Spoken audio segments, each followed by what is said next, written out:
sa landas na walang hanggan, samahan mo't-inatid, samahan mo't-inatid.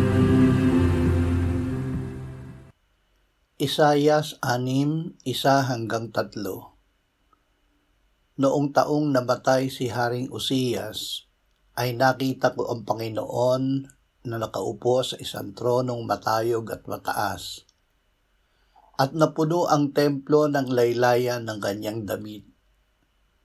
Sa itaas niya ay nakatayo ang mga serafin, bawat isa'y may 6 na pakpak, may 2 nakatakip sa kanyang mukha, may 2 na nakatakip sa kanyang mga paa, at may 2 na naglilipad sa kanya.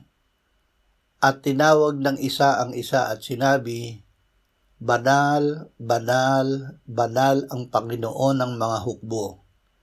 Ang buong lupa ay puno ng kanyang kaluwalhatian." Ang kaluwalhatian ng Diyos. Ang kabanalan ng Diyos ang kanyang kaluwalhatian. Ang kanyang kabanalan ang nagbubukod sa Diyos sa lahat. Ito ang kanyang kalikasan kung kaya't siya ay iba sa lahat ng nilalang.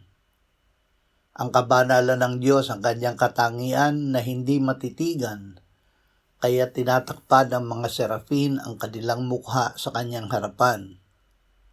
Ang kaluwalhatian ng Diyos ang naghahayag ng ningning ng kanyang kabanalan na nakikita sa buong mundo.